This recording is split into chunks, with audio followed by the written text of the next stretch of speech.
جس قرآن سے ہم غافل ہیں، جس قرآن سے ہم غافل ہیں، اور جس قرآن کو ہم نے صرف قسمیں اٹھانے کے لیے رکھا ہے، جس قرآن کو ہم نے صرف قرآن خوانیاں کرنے کے لیے رکھا ہے، جس قرآن کو صرف ہم ثواب کی نیت سے پڑھنے کی حد تک رکھتے ہیں، اس قرآن سے کفار ہدایت حاصل کر رہے ہیں۔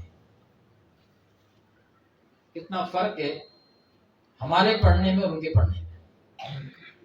تو اللہ کا وعدہ ہے قرآن سب کے لیے، قرآن صرف مسلمانوں کے لیے، قرآن تو انسانوں کے لیے، پوری کائنات کے لیے، جو اس سے فائدہ اٹھانا چاہے۔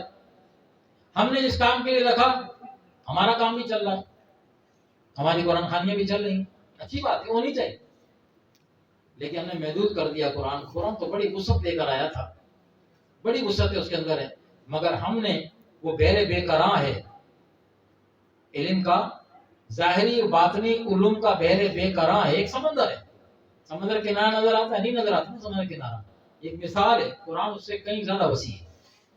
تو اتنی وسیع چیز کو ہم نے کیا کیا سمیٹا، اور کیا کیا، یہ قرآن خوانی میں، جب کوئی مر جائے گا تو قرآن خوانی کرنی ہے، برکت کے لیے قرآن خوانی کرنی ہے، شادی بیاہ پہ شروع میں قرآن خوانی کر لی، پھر بعد میں دھول دمک کے وہ اپنی جگہ۔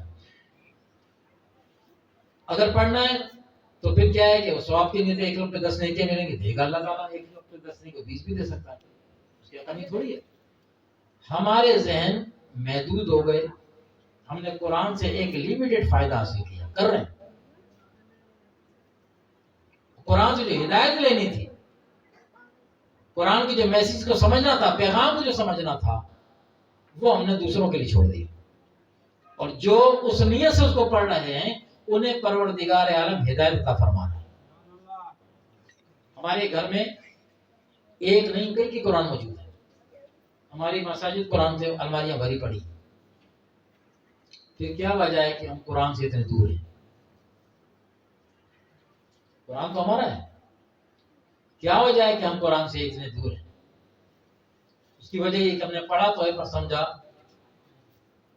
نہیں۔